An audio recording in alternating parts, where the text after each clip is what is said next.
Hello beautiful soul! Welcome back to my channel. This is Meisha Amir from Japan, Kabayan Aris. This reading is for you. Maraming salamat muna kay Ronald Balbuena. Always, domo. Arigatou sumimasen. Arigatou gozaimasu. Sa iyong thanks donation, Ronald Balbuena, WZ7, letter T, letter T.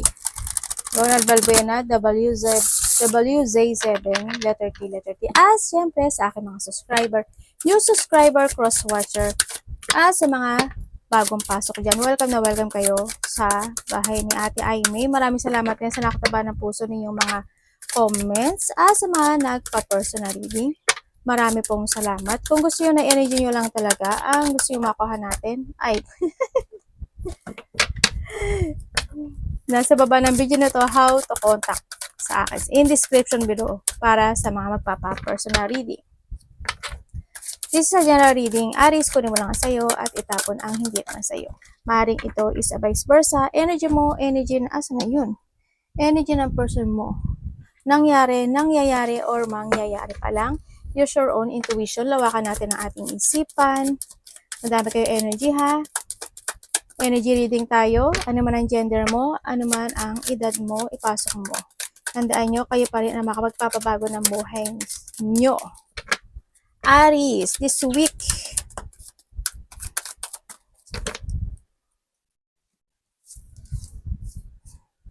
Aries, this week.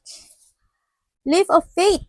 Take a risk and put your heart through desire into action. Okay na, dito ka na sa sitwasyon mo na may mga action ka na. Ibig sabihin, magkakaroon sa'yo ng enlightenment and may mga ipo-pursue ka ng mga bagay o taking action. Or you need. Or you need. Kung ano yung mga desire mo. Pero andito na nandyan sa pagtungo o pag-pursue ng mga bagay o sitwasyon mo sa buhay mo. Mag-go ka lang, no? Taking a risk. Pag hindi ka nag-take a risk, walang mangyari. Kung sa aspecto ng buhay mo yan. Di ba? Prosperity, abundansya. Congrats, the universe is pouring its abundance out to you. Be open and receiving. Congrats, tingnan mo naman, ibig sabihin, meron ka na may darating na abundance talaga, magkakaroon ng pagbabago sa'yo, sabi dito. Yan, ibig sabihin, in what way niya ipapadaan, hindi ko alam ha, pero sinasabi ito, mag-take a risk ka para dumating si prosperity or si abundance, diba? Pero you will receive a blessing. Yan, ang nakikita ko dito sa iyo. Mukha nga. Oo nga, hindi nga ako nagkamali. 9, 15, 27, 29, 28. Kasi kung titignan mo ito, nakatingin ka na sa future.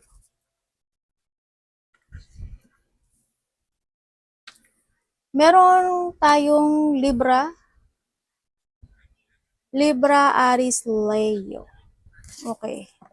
Sa nakita ko sa'yo, you look the future naman. Sa nakita ko sa'yo, meron ka na mga bagay o sitwasyon na a-actionan, paninindigan mo this time. Sa nakikita ko sa'yo dito. Meron ka daw marireceive. May marireceive ka na message, news, ako nakikita sa'yo. And also, or communication. Ganyan. Merong iba sa inyo, may mga asikasuhin ata kayo, mga documents, papers, paperworks, speech, may susulat ata kayo, may kailangan i-write, mga ganyan. Sa nakikita ko dito. And also, rahan dito rin yung mga situation na may magkakaroon ka ng reflection from the past situation. Maring itong tao na to is ito yung tao na maring naging mabait at naging mapagmahal para sa iyo or umintindi sa iyo. Maaring maaring mamimiss mo 'yon or magkakaroon ka ng reflection doon sa point na 'yon. Kung sino man siya sa buhay mo, no? And then also, nakikita ko sa iyo, marireceive ka daw na gift or you will give a gift. May mga joy, happiness. Ako na nakikita sa iyo. May tao, or ikaw or vice versa, ikaw or siya ay may mga pambobola. Ganun. Maaari ikaw, babulahin mo yung tao o kaya yung tao, babulahin ka niya. Ganyan. Kung makakarinig ka sa kanya na magiging maganda sa tenga mo, ganyan. Or ikaw ang bibigay nun. No? Andito rin yung may mga tao dito na no? Sandali. May babae dito, oh. Maaring may babae na magte-text sa'yo or makaka-receive ka sa kanya ng message, ganyan. Meron ka tao na pinoprotektahan? May anak ka ba? Isa? Or someone, loved ones, ganyan. Hindi ba siya anak o hindi o baka boyfriend, girlfriend mo siya, di ba?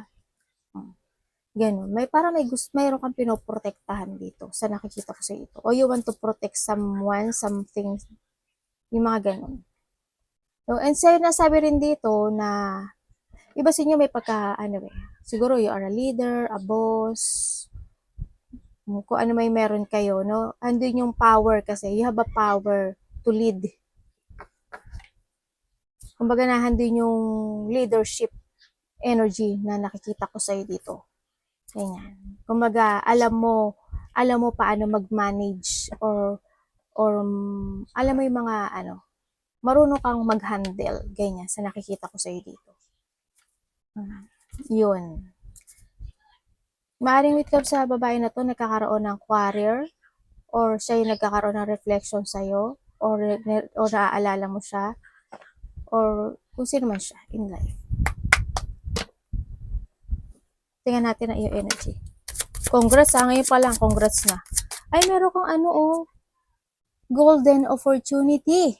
Ang ganda ng card mo. Important doors are opening for you right now. Walk through them. May mag-open nga sa'yo, O, diba? Sabi dito, protektahan mo din daw yung mo dito, kasi andito sila prosperity. Yung, if you have a money, protektahan mo yung money mo, ha? Huwag kang labas lang ng labas din. Dito, protect your money. Money and sarili, syempre, and also your finances.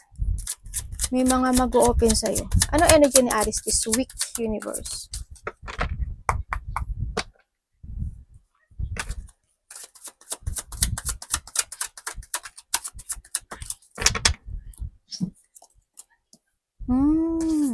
Okay.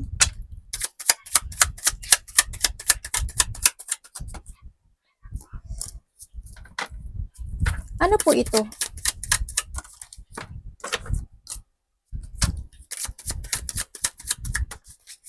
Thank you. Okay. Ang energy mo this week, ang nakikita ko dito, may isang new beginning ka this week. Ibig sabihin, may tao dito na makikipag-usap sa'yo or makaka-receive ka ng communication, pag-uusap. Yan. Maaaring magkakaroon kayo ng pagbabalikan nitong tao na to.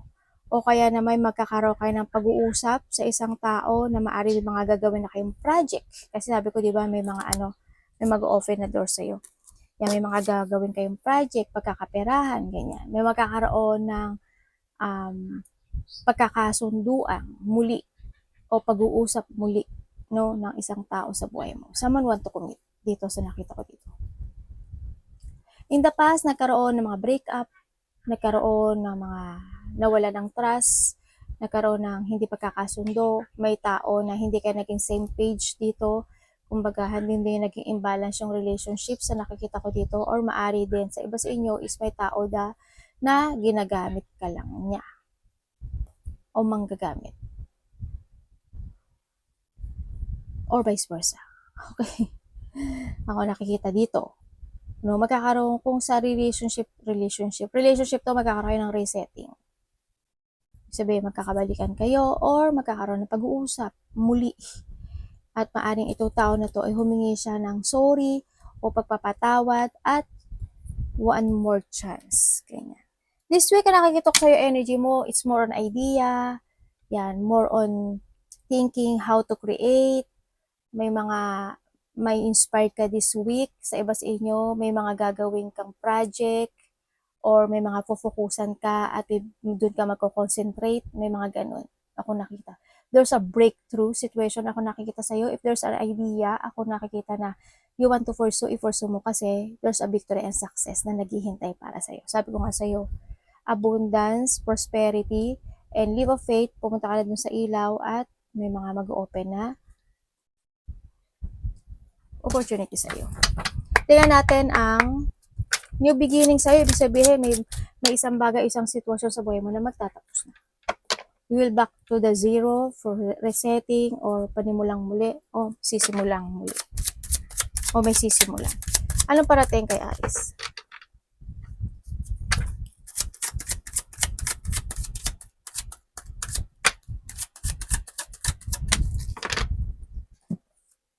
Ganda o, the sun. Related ka ba kay Leo? Same ano mo? Same Leo or Sagittarius?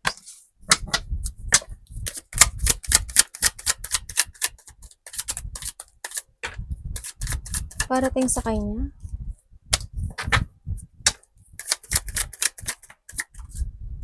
The sun and the sun. Gala Leo, san ka? May taong makikipag-ayos sa'yo. May tao dito na gusto niyang maulit muli ang nakaraan. Sana maulit muli. Pumasok na sa intuition ko eh. Baka connected sa iyo. Sana bigyan ng pansin ang himig ko. Yan. Okay, yun ang nakikita ko sa'yo. Okay, this week, ang nakikita ko sa'yo ay may taong nalulungkot. May taong maaring vice versa. May taong very emotional at palagi kanyang nasa isip. The illusioning na sana ay magkaroon tayo ng recovery or magkabalikan tayong dalawa. Gusto niyang maulit muli yung paghihirap. Joke. Joke lang, joke. Kasi nakita ko sa yung paghirap. Kaya ako nasabi. Hindi. Huwag niyo na lang pansinin. Baka, nakita ko lang sa card. No? Okay. This... Ay, baliktad. Bakit sabi ko pat lumaki si Sun? Okay. This week, ang parating sa'yo, may isang bagay, isang sitwasyon sa buhay mo na muli siyang magaganap o muli siyang mauulit this week. Yun. Para may paulit-ulit na nagaganap sa'yo eh. Yan na nakikita ko sa'yo. No? Also, this week, medyo makakaramdam ka ng lack of confidence. Pero ipapakita mo na malakas ka. Ganyan. Pakikita mo na you're okay, but not. Ganyan. Sa nakita ko dito. May mga sitwasyon na hindi ka makaka-focus, lack of confidence, you feel boring, o yun ang nakikita ko sa'yo dito. Tingnan ko pa nga.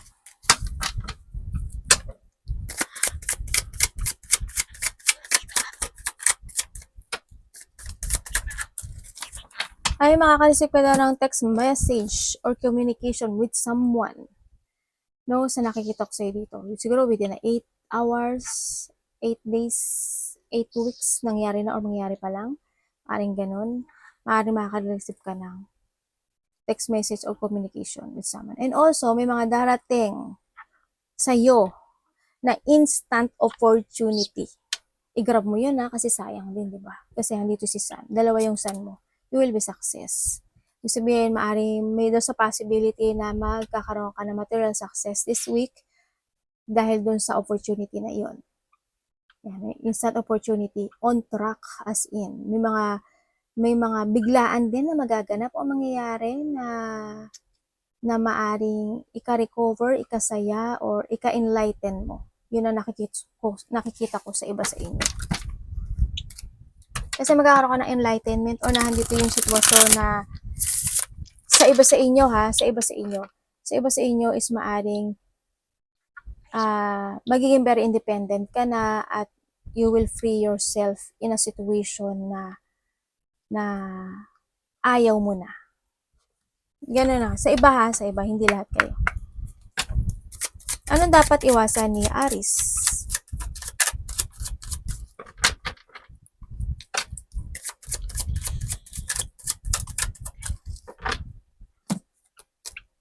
May nagsisunungan na nga.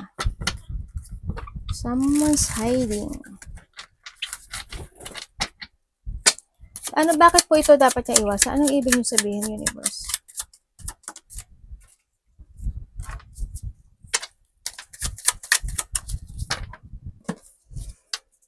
Ay, devil. Sabi ko na nga, Hindi kayo ito lahat.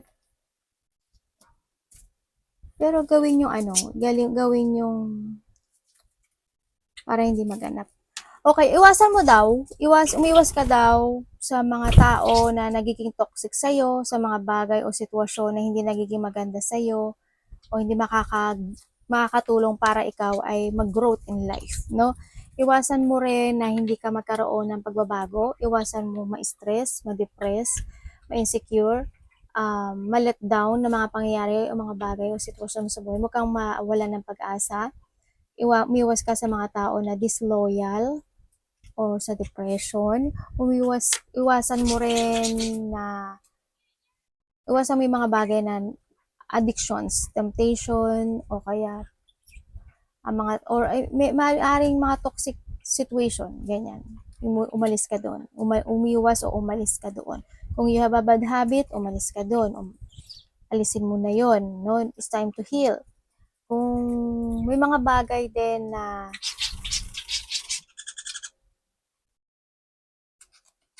as in, may mga kasi devil eh.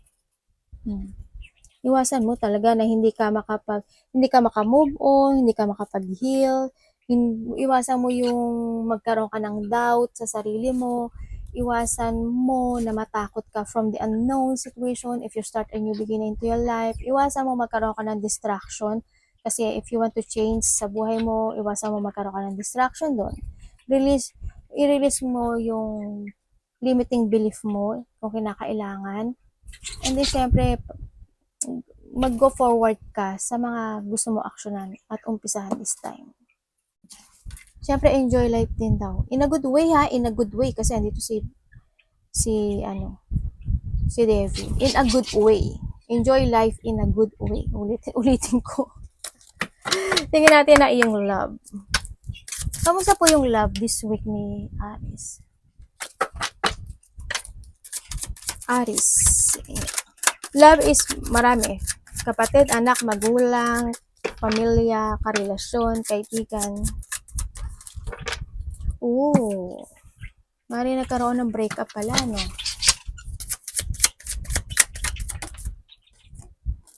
Lovers again?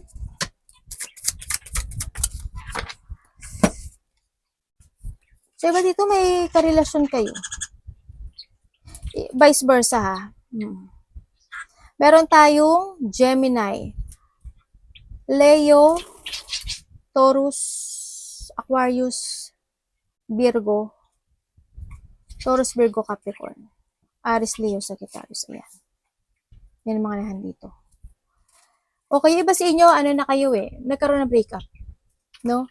Maring magkaiba na rin kayo na tinatahak na landas. Maring iba sa inyo is meron na rin karelasyon. Dochika. Alin sa inyo, ganyan. Kasi vice versa tayo eh. Kasi wala man ako pinopoint na pangalan dito. No? Kaya sinasabi ko na always vice versa. Sana naiintindihan na iba yun. Pero, ang nakikita ko dito, kasi alam mo why, in this relationship kasi, alam mo yung may mga point na magkaiba kayo na thinking. Hindi kayo minsan nagsi-same page, no? Nagkaroon ng paghiwalayan, poot, galit, hindi pagkakasundo, kawalan ng pagkakaisa, actually, no? Nagkaroon ng conflict. Itong sitwasyon, no? Isa kasi is naging sarili lang iniisip, naging makasarili, at possessive. No? Isa sa inyo. No, ang nakikita ko to. Pero ang nakikita ko dito, someone want a union. Gusto niya ng open communication, gusto niya ulit ng partnership, gusto niya ulit ng commitment, gusto niya ulit ng connection sa iyo. Yun ang nakikita ko dito. No? And then, nandun pa rin yung ikaw or siya, yung tao na to, curious pa rin siya sa relationship na to. Kasi may third party or maaring may karelasyon na isa or meron ng pinupukusan na gusto niya in life. Kumbaga hindi na siya curious sa pagbabalikan. Maaring iba is ganun ha, hindi naman lahat kayo sa nakikita ko dito. Three of Swords, di ba? Sabihin, may isa dito na inihiwalay na niya yung sarili niya totally sa buhay mo kasi handun na nakita na niya yung sarili niya. Parang handun na siya sa point na kailangan ko naman this time na pahalagahan yung sarili ko. Kumbaga, ang tagal ko rin naman nagtiis dun sa relationship na yun o sa relationship namin dalawa, pero hindi naman nag-work out, pero this time, kailangan ko naman pagbigyan yung sarili ko. to growth. Nandun siya. Yung isa sa inyo, nandun na sa point na yun. Pero isa dito, gusto uli, no? Gusto uli ng magkabalikan. Tingnan natin na iyong money, Aries.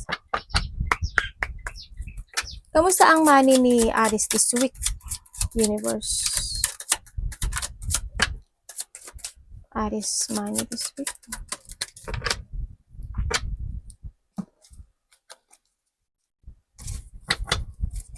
Explain. Explain. Sorry, universe. Anong ibig mo sabihin?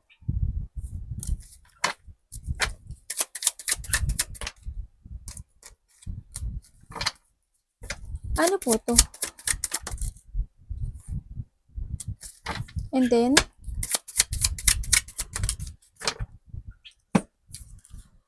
okay, when it comes sa money mo, sa ngayon, magiging practical ka this week. Hindi ko lang alam kung sa iba sa inyo may hinihintay kayo. Ang nakita ko sa inyo. May medyo stress, syempre, pero kasi yung iba sa inyo, alam mo yung mabagal yung pasok ng pera this time, sa nakikita ko sa inyo. Hindi naman sa inyo palagi ganun Pero this time, ang nakikita ko dito, magiging mabagal yung pasok niya this week. Maaaring may mga hinihintay kayo, ganyan, o kaya andoon yung depression. Pero, you try to make it balance yung pera mo this week.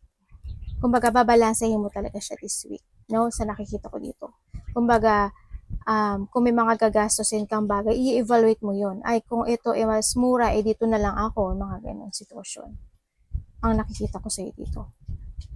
Kung hindi ko pa siya nakikita na magkakaroon siya ng big growth this time, pero ang nakikita ko naman, magkakaroon naman siya ng development. Pero baka ito na nga to, di ba? Kung papasok ka sa opportunity na to na parating sa'yo kasi may magbubukas sa'yo. At dito ka pumasok kay Aini, tsaka kay Abundansya, perfect ang mangyayari sa'yo this time. No? Mag-trust ka lang din sa intuition mo. Ganyan. Diba dito hindi kayo satisfied sa meron kayo sa ngayon. You feeling stuck, may mga dissatisfaction, may mga point na pang action mo. Ganyan. Halimbawa, gagawin ko ba to? Hindi. Ganyan. May mga ganun sitwasyon. Kumbaga, may mga dumarating naman na opportunity sa'yo o idea, hindi mo lang siguro na pursue. Focus and give an effort and hard work, Tsaka, para magkaroon ng pero magkakaroon siya ng development. Don't worry. As long as marunong ka magbalanse, ha? Career job. Kamusta ang career or job ni Aries this week? Universe, explain nyo sa akin to. Ano po to? This week? Bakit po? Anong ibig sabihin?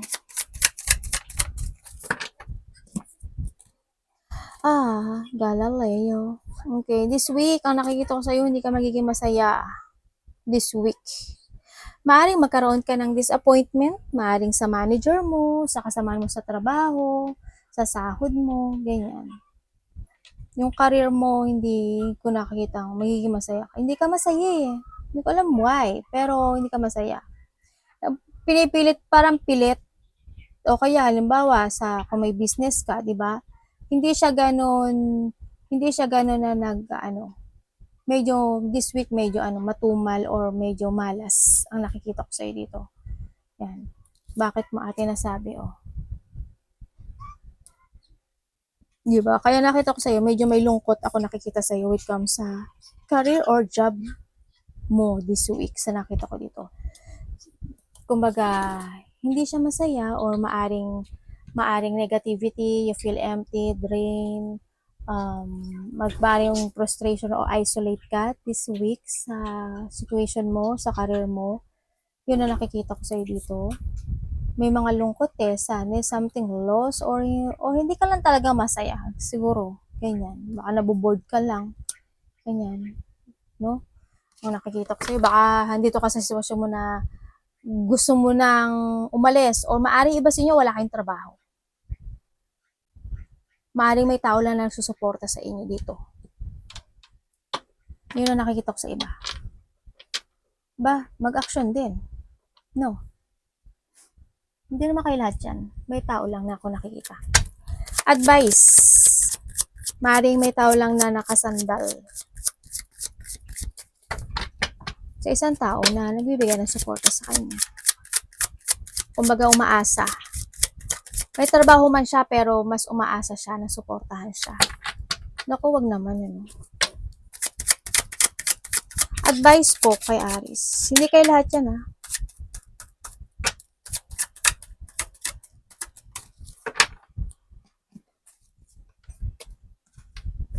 The King and the King.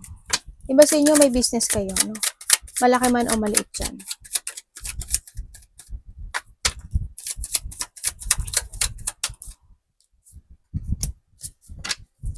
Okay, ang advice sa'yo, kung may mga darating na paghihirap o hirap sa buhay mo, tatandaan mo, palagi kang matuto dito. Palagi kang matuto doon. Dito, sabi ko eh. No? Kailangan mo rin na maging aware sa pera mo, sa business mo, sa karelasyon mo. Tandaan mo, Aris, may mga nangyaring deep wound, battle happen in a past, ang nakita ko naman dito, pero kailangan mong matuto dito. You need to awake. Kailangan mo magkaroon ngayon ng new beginning in life. You need to transform o let go yung mga dapat i-let go kasi it's done. Magkaroon ka ng self-evaluation dito sa nakikita ko dito. Keep fighting, keep moving.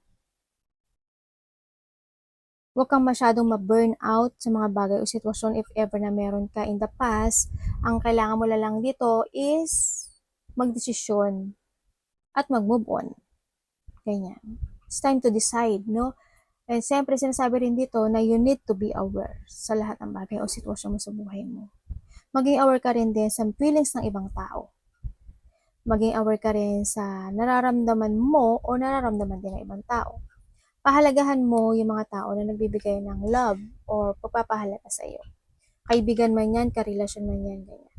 And syempre, sinasabi rin dito na makinig ka rin sa advice ng ibang tao or